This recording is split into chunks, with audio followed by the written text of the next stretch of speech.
할렐루야. 오늘 송년주일입니다. 한 달, 1년 동안 고생 많으셨는데 서로 격려 좀 해주시죠. 수고 많으셨습니다. 고생하셨습니다. 정말 2023년 다사다난 그 자체였던 것 같아요. 정말 일도 많고 세계적으로도 그렇고 집집마다 아마 좀 그랬던 것 같아요. 그러면서 연말 결산을 하려고 보니까 결산 그러면 항상 좀 떨리잖아요. 잘 했는지 못했는지 뭐가 잘 된 건지 이런 것들 가운데에서 항상 발전적으로 생각하자면 좀 못한 거를 잘 정리해서 내년에는 그렇게 안 하고 그래서 보다 나은 내년을 맞이할 수 있는 그런 모습을 찾는 것이 좋은 것이 아닌가. 그래서 수고 많으셨는데 오늘 한번 우리의 부족한 모습도 돌아보고 잘 1년을 정리하는, 그래서 새해를 정말 복되게 준비하는 오늘 그런 내용들이 되었으면 좋겠습니다. 지난주가 성탄주일인데 정말 여러분들과 함께 하지 못해서 아주 죄송하고 안타깝게 생각합니다. 저도 기가 막혔어요. 집에서 성탄절을 보낸다는 게 이게 목회 30몇 년 만에 처음 있는 일이라 예수님 생일날 사실 젊은이들은 성탄절을 솔로로 지내면 안 된다고 어떻게든 나가가지고 짝을 찾느라고 난리죠. 솔로인 사람들은 자기 인생 망한 것처럼 그렇게 생각하고 성탄절에 혼자 있는 게 얼마나 끔찍한 일이냐라고 생각하고들 삽니다. 성탄절에 같이 밤새워 노느라 술집들은 미어 터지고 한국에서는 아마 여관비가 성탄절에 평소 대비 5배에서 10배라고 해요. 자리가 없어서. 그런데도 불구하고 빈 방이 없어가지고 난리라고 그렇게들 이야기합니다. 예수님 오실 때랑 비슷했던 것 같아요. 예수님 때도 방이 없어서, 빈 방이 없어서 결국 마국간에 가셨었는데 가는 곳마다 트리 장식으로 화려하고 번쩍이는 불빛, 울려 퍼지는 산타, 루돌프의 캐롤 음악들, 서로 선물 주고받고 성탄절에 애인이 선물을 줘야 되고 선물을 안 주면 헤어지는 그런 날로 바뀌어버렸습니다. 예수님 생일에 왜 지가 선물 받는지 모르겠어요. 알 수가 없는 일입니다. 근데 하여튼 받아야 된다는 거예요. 예수님의 생일 축하의 모습, 예수님께 생일 선물을 드리는 모습은 별로 볼 수가 없어요. 집집마다 케이크 사가느라 빵집은 최고 대목이고 거기에도 그런데 예수님은 없습니다. 교회에서 성탄 감사헌금 드리는 거 빼면 예수님께 생일 선물을 드리는 날이라고 보기 힘든 날로 바뀌어버렸습니다. 매년 확인하지만 화려한 성탄절을 맞이하면서 예수님은 올해도 베들레헴 마국간 그리고 거기에 짐승들의 밥통 말구 위에 누워 계시는구나 그렇게 생각하게 됩니다. 우리 위에 그 귀하신 분이 인간이 돼서 육신으로 오신 감사와 감격이 넘치는 이 귀한 날에도 역시 인간들은 끝없이 자기 자신을 주인공으로 만들고 마치 신앙이 대단한 척, 내가 신앙이 아주 있어서 멋있는 척 이야기하지만 삶의 내면을 돌아보면 아주 비신앙적인 모습들을 드러냅니다. 한 해 끝자락 마지막 날에 우리 교회 표 다시 한번 기억할까요? 기억하십니까? 우리가 교회입니다. 네. 이 내용이 얼마나 주위 사람들에게 1년간 교회로 보여졌는지 모르겠습니다.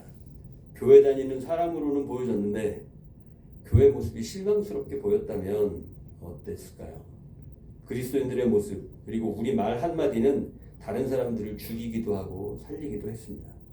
우리 신앙의 모습을 잘 표현해주는 내용을 오늘 좀 다뤄보았으면 하는데 미국 문학에서 가장 대표적인 사람 한 사람을 뽑아라 그러면 톰소의 모험을 썼던 마크 트웨인이라는 사람이 바로 그 주인공입니다. 1905년에 기록을 했는데 전쟁을 위한 기도라는 작품, 그 작품의 일부를 잠깐 읽어드리겠습니다. 예배가 시작되었다. 구약의 전쟁의 장이 낭독되었다. 첫 번째 기도가 울려지고 이어 건물을 뒤흔드는 오리간 소리가 터져나오자 모두 벌떡 일어나 이글거리는 눈으로 벅찬 가슴으로 저 무시무시한 교동문을 토해냈다. 지극히 두려우신 하나님, 세상 일을 주관하는 분이시여 천둥치듯 진군 나팔을 보시고 번개치듯 검을 휘두르소서. 그리고 긴 기도가 이어졌다.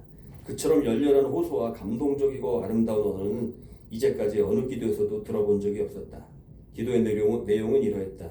언제나 자비로우시고 관대하신 우리 모두의 아버지시여 우리의 귀한 병사들을 지켜주시고 이들이 조국을 위해 싸울 때 도우시고 위로하시고 용기를 주시며 이들에게 은총을 내리시고 전투에 나가 위급한 순간을 맞이할 때 방패로 막아주시고 전능하신 손으로 감싸주시고 힘과 자신감을 북돋아주시고 잔악한 습격에도 끄떡없게 하시며 이들이 적을 쳐서 무찌르도록 도와주셔서 이들과 이들의 깃발과 조국의 불멸의 명예와 영광을 주시옵소서.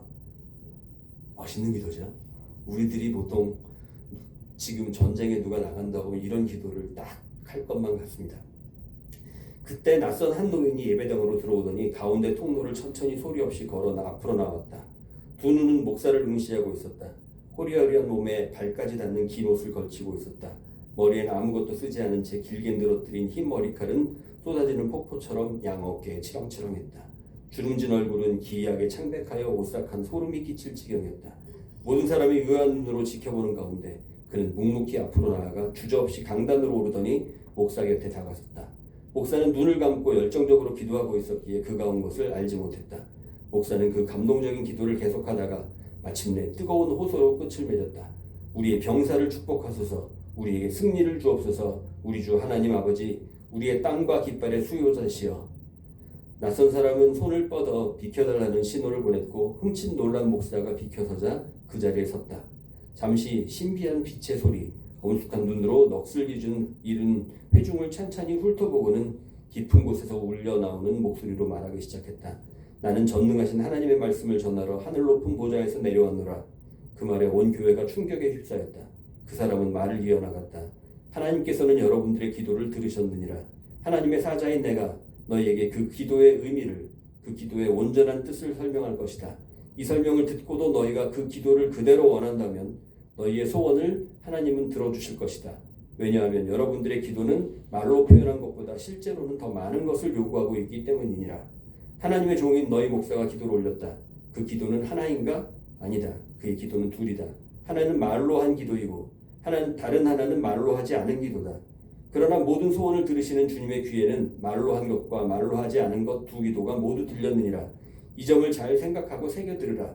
너희 자신의 축복을 간구할 때에는 조심하라. 너희 기도가 뜻하지 않게 이웃에게 저주가 되지 않도록 주의하라. 너희들이 목사가 올린 기도를 들었을 때 너희들은 말로 간구한 부분만 들었느니라. 나는 하나님 아버지로부터 나머지 부분을 말로 옮기라는 사명을 받고 이곳에 왔노라. 너희가 승리를 기원했을 때 승리에 뒤따르는 혹은 뒤따를 수밖에 없는 다른 많은 결과들도 너희는 함께 기도했느니라. 하나님 귀에는 말로 하지 않는 부분도 다 들렸느니라. 나는 이제 그것을 너희에게 말로 옮길 것이다. 그리고 이제 이 사람의 진짜 기도의 내용을 이야기합니다. 오 주여, 우리 하나님 아버지시여, 우리의 젊은 애국자들이, 우리의 사랑하는 용사들이 전쟁터로 나갑니다. 이들과 함께 하소서. 따스한 가족과의 단란한 평화를 뒤로하고 적을 무찌르기 위해 나아가는 이들을 위해 우리의 영혼도 이들과 함께 나아갑니다. 주여, 우리의 하나님이 아버지시여, 우리의 포탄으로 저들의 병사들을 갈기갈기 찢어 피 흘릴 수 있도록 우리를 도와주소서. 저들의 청명한 벌판을 저들의 창백한 죽음으로 뒤덮을 수 있도록 우리를 도와주소서. 천둥 같은 총성을 저들의 부상병들이 고통으로 몸부림치며 그들이 내지르는 비명 속에 잠들 수 있도록 우리를 도와주소서. 폭풍처럼 휘몰아치는 포화로 저들의 누추한 집들을 잿더미로 파괴할 수 있도록 우리를 도와주소서. 저들의 죄 없는 과부들이 비통에 빠져 가슴을 쥐어뜯도록 우리를 도와주소서. 저들이 집을 잃고 어린 자식들과 함께 흙바람이 는 황폐한 땅을 떠돌도록 우리를 도와주소서. 그들의 영혼은 찍히고 노고에 지친 몸으로 헤매게 하소서.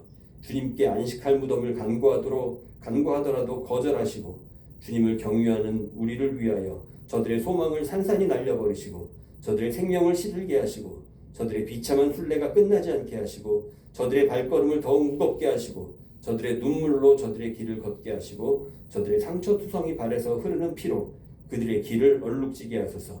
우리는 그것을 바랍니다. 예수님의 이름으로 기도합니다. 아멘. 어떠십니까? 예배당에 찾아온 하나님의 사자는 그들의 기도를 이렇게 표현합니다. 그리고 이렇게 말하죠. 너희는 이렇게 기도하였느니라. 너희가 아직도 속으로 이렇게 바란다면 말하라. 지극히 높으신 하나님의 사자가 기다리노라. 사람들은 이 이야기를 듣고 그를 미치왕이라고 생각했다.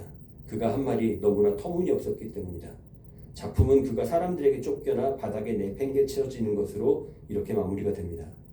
만일 오늘날 교회에서 우리가 기도하고 있는데 이런 사람이 나타나서 이런 말을 한다면 분위기가 어떻게 될까요? 누구보다 신앙적으로 가장 신앙이 깊은 모습으로 교회를 위하는 모습으로 열심을 내고 기도를 해도 그 내면에 있는 우리 본심이 하나님께 그대로 드러난다면 일주일에 겨우 한 번 하나님을 높이고 섬기는 예배 시간마저도 우리의 속에 있는 내면이 그대로 주님 앞에 드러난다면 위선과 거짓으로 얼룩져 있다는 것을 우리는 확인할 수밖에 없게 되지 않을까요? 인간의 내면을 풍자한 마크 트웨인의 통찰은 우리가 입으로 부르짖는 기도 이면에 표현하지 않는 기도의 실체를 이렇게 파헤치고 있었습니다.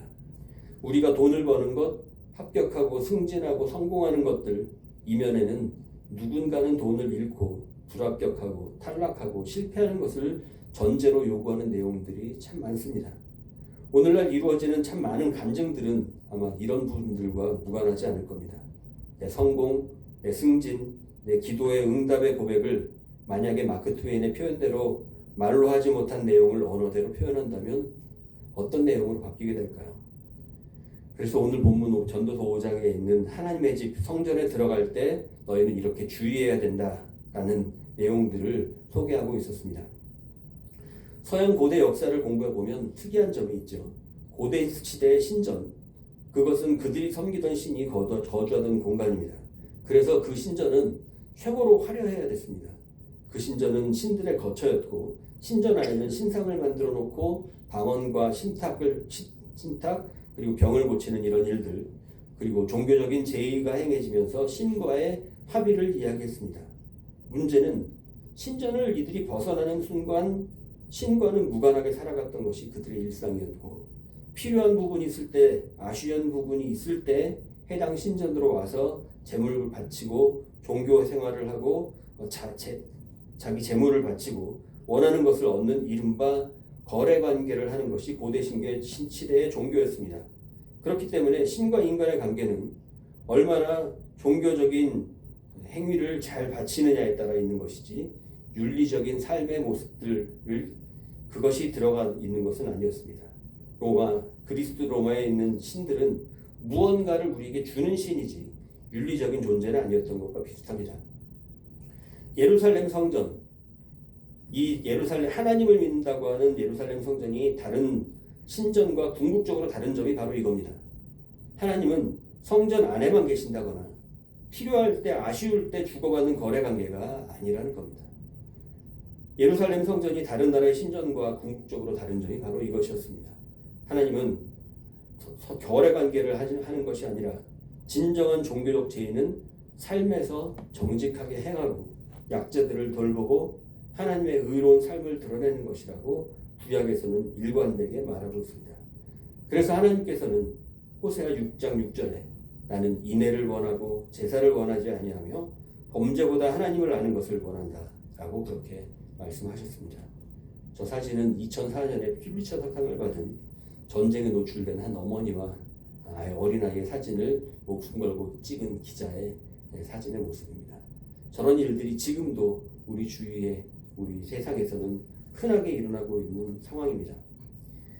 이사야 58장 6절부터 9절까지를 살펴보겠습니다. 내가 기뻐하는 금식은 흉악의 결박을 풀어주며 멍에 줄을 끌어주며 압제당하는 자를 자유하게 하며 모든 멍에를 꺾는 것이 아니겠느냐. 또 줄인 자에게 내 양식을 나누어 주며 유리하는 빈민을 집에 들이며 헐벗은 자를 보면 입히며 또 내 골육을 피하여 스스로 숨지 않은 것이 아니겠느냐.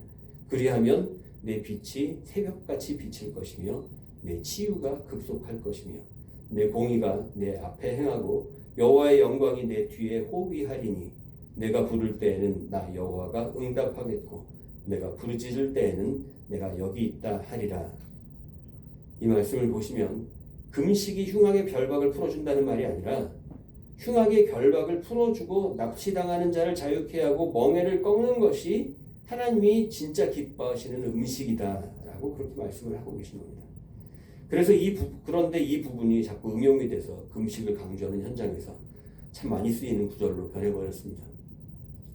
예수님께서도 마태복음 5장에서는 예물을 드리다가 형제로부터 원망 들을 만한 일이 있다면 제의를 중단하고 나서 그 관계를 회복하라 라고 말씀을 하셨습니다. 정말 중요한 게 뭘까요? 우리들의 말, 우리의 언어. 기독교 사회, 기독교인들이 내뱉는 말들은 어떤 말들로 이 세상에 가득 차 있을까요? 마크 트웨인의 지적처럼 그 의미를 말로 표현했을 때 어떻게 표현되는지를 생각해 본다면 우리가 하고 있는 말들이 종종 소름 끼치는 경우들이 있습니다. 그래서 어떤 작가의 지적처럼 이 세상에는 다양한 종교가 있지만 모든 종교는 동일하게 돈의 신을 숭배하고 있고 각 종교가 붙잡는 신들은 돈의 신에게로 인도하는 브로커일 뿐이다 라는 지적. 너무 아프게 들리는 그런 이야기가 아닙니까? 오늘 본문 전도서 5장에서는 분명히 성전에 들어가기 직전에 무엇을 기억해야 하는지를 말씀하고 있습니다.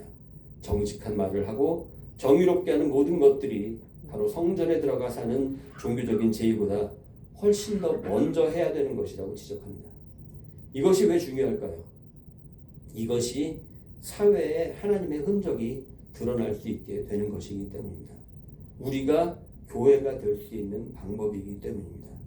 우리 인생이 헛되고 헛되지 않을 수 있는 가능성이 여기에서 생기기 때문입니다. 임금체불 하는 사업장이 기독교와 관련이 있다거나 기독교 사학재단의 비리가 발생한다거나 가짜뉴스의 진원지가 기독교고 성도들은 그 가짜뉴스를 퍼다 나르는 모습들이 되어버리는 이 시대에 우리는 전도서 5장의 의미를 더욱더 마음 깊이 되새겨야 할 것입니다. 오늘 마크 트웨인의 전쟁을 위한 기도는 우리에게 참 익숙했습니다. 익숙한 이유는 우리도 딱 이렇게 기도하기 때문입니다. 우리는 전쟁에서 승리를 주시고 지켜주시기만을 기도합니다. 그렇지만 오늘 이 마크 트웨인의 기도문은 우리에게 굉장히 쓰라리게 다가옵니다. 왜 그런지 한번 잠시 역사를 살펴봅니다. 19세기 말 서구 열광들은 제3세계를 점령하고 엄청난 이익을 얻기 위해서 수많은 젊은이들을 전쟁터로 밀어넣었습니다. 애국심이라는 이름으로 젊은이들을 사지로 내몰고 종교는 자국의 젊은이들의 승리를 위해서 기도했지만 실제로 그 전쟁에서 이익을 얻는 당사자는 늙은 권력자들 뿐이라고 많은 작가들이 지적을 했습니다.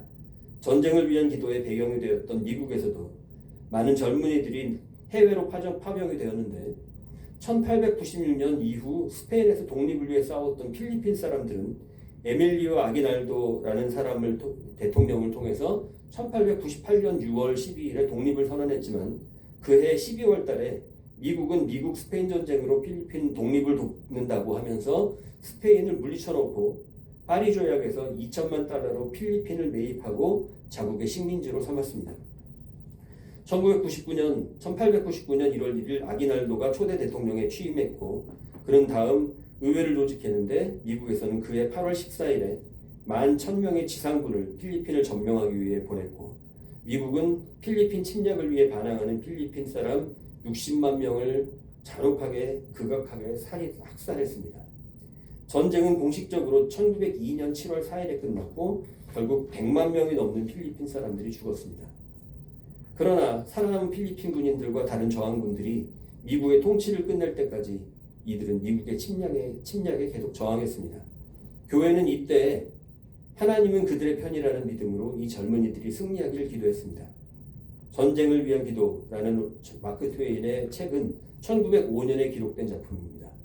1905년에 미국은 이렇게 필리핀을 지배하기 위해서 미국의 수많은 젊은이들을 파병했고 이 병사들을 위해 미국 교회들은 오늘 전쟁을 위한 기도의 내용처럼 이렇게 기도했습니다.